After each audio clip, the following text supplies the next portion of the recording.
Hi, Curtis here.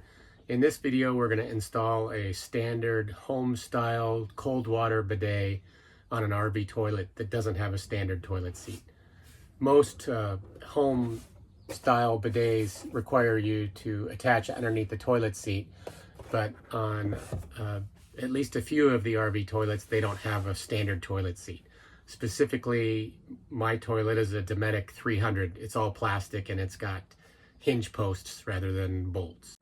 To identify if you have a Dometic 300 toilet, it's got this plastic toilet seat with these fins on it here, and then it's got these hinge posts down here, and of course on the lid it says Dometic. It's all plastic inside, outside, and one of the telltale signs is when you sit on it, it kind of groans or squeaks. To install the bidet, you're going to have to do 3 modifications. These modifications include trimming the bidet all along the back side and then cutting the end off of it. The toilet seat has to be trimmed in this location here to fit over the bidet. And the waterline modifications. So obviously this isn't going to fit because it's got these round things here where those little hockey pucks go in, so you can attach it to a regular toilet seat. But you also see that it needs to slide back about 2.5 to 3 inches, and I have a sidewall on the trailer right here, so it's got to be pushed over a little bit to the right and cut off these little ears right here. So let's see what's inside this thing so we can start trimming it. So I'm sitting here in the dark and I'm going to try to shine a flashlight through this to see what it looks like inside here. Oh good, yeah, so it looks like the water galleries are kind of in the front of it here, and they go up over here towards the handle. Sorry about that. Towards the handle. So I'm going to be able to trim off quite a bit of this to fit on the toilet, and then I'll probably just double back tape it or something like that in place. So I'm going to take a Sharpie and kind of mark out the outline of this so that I can really see where I can trim it.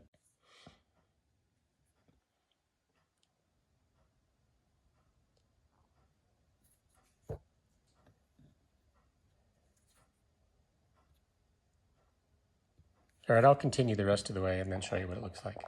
So I'm assuming that there's probably, tubes that actually run through those raceways up to this valve right here. I don't think that they would try to, bond 2 pieces together, because this is 2 pieces here.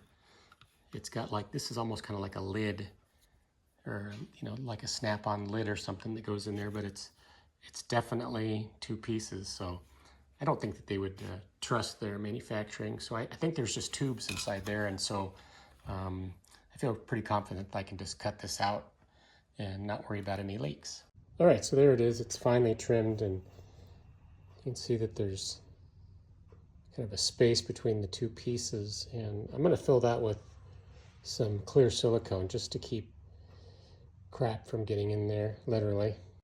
And then I've had to chamfer it a little bit here, although I found out I didn't really need to chamfer it too much, but I think that's good enough. It's still pretty stiff, and that's really all I need. So the next thing to do is to get some double back tape and stick it on the toilet in the RV, and then remove the toilet so I can get in behind, and we'll work on the plumbing next.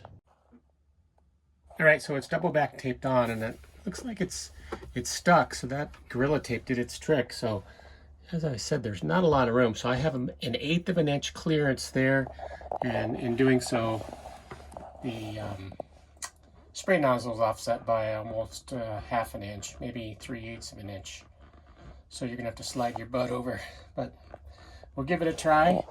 You can still reach the handle and turn it, and it seems to be adhered well. So we're going to remove the toilet so we can get back here and modify the water line to work with the bidet, and then we'll get this on the workbench and start modifying the seat so it'll close without binding.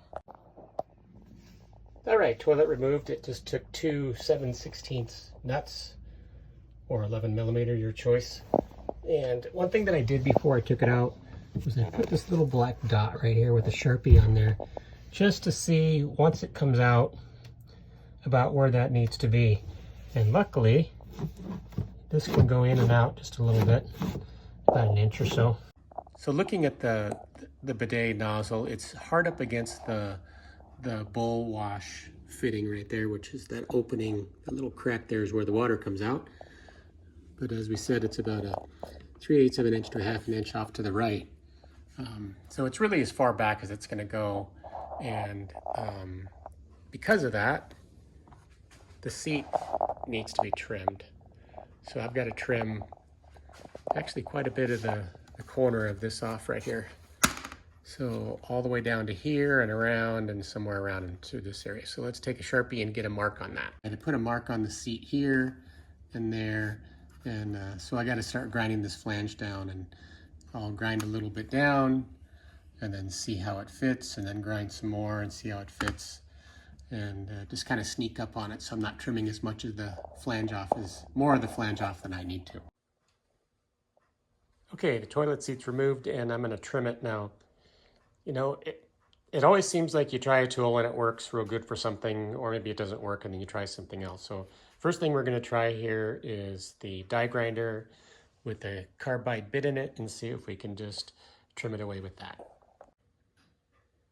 Okay, so what I found that works here is, it's hard to do with just one hand, but I'm just letting the die grinder stay on the bench, and then I've lifted up the toilet seat with some towels here to get it the right height, and it's just machining off this flange, and it's just super stable. So if you can do something like that for your toilet seat, you'll have a very nice cut and nice finish. All right, so first trim here, you can see that it looks like I need to come a little bit further back this way because it's gonna ride on that. And of course the toilet seat's riding high about, I'm gonna say 1/4 inch or so. So most of that flange has to come off. Okay, so I ran the set screw back in a little ways just to kind of attach it, and it looks like I have it just about right. So I'm not going to end up using this, obviously, that's for home use, but I found a 1/2 inch PEX to 3/8 compression, which will screw right onto there.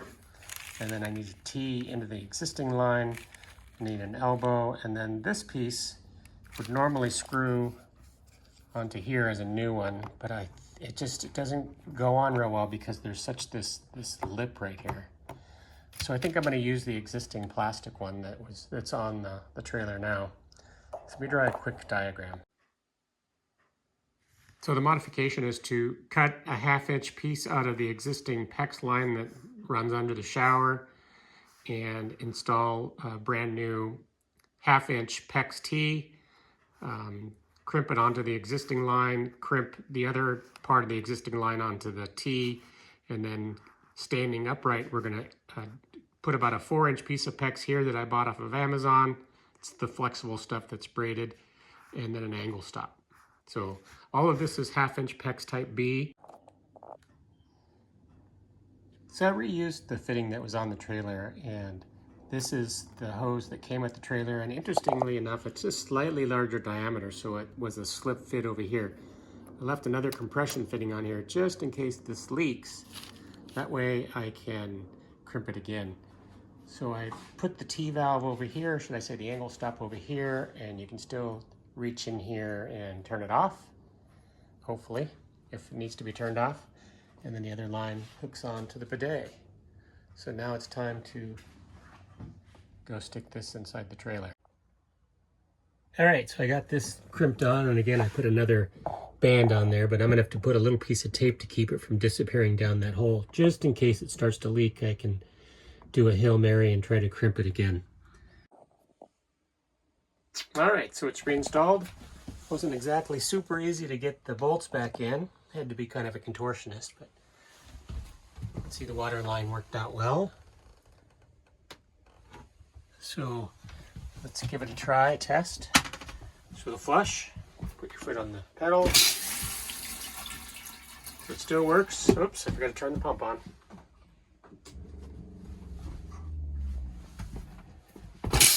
Okay, still flushes just like it used to. And now, I don't know how I'm going to do this, but I got to try try to put something over this. So let's see here. We'll do the butt wash. And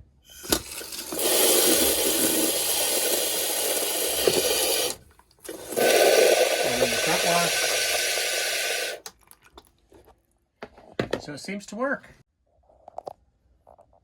Okay, so we've had the bidet installed for 2 trips now. We've been all the way to Denver, Colorado, and then up to Vancouver Island, and it's performed great. The only problems that we have is that that Gorilla Tape isn't sticking, and so it wants to kind of flop down here. The toilet seat keeps it in place, but because it flops down, the jet for the bowl rinsing gets kind of interrupted here. And so it really needs to be held in place. So I'm going to use some sort of an epoxy to hold it there. Then, of course, the other thing is that the jet for your butt is on this side and it's already pushed that way. So I would really like to figure out how to swap these 2 jets out. And I might look at that. I bought another one of these, and so I'm going to disassemble it and see if I can change the jets. The switch will be wrong, of course, but who cares? Otherwise, it's wonderful. Glad we put it in.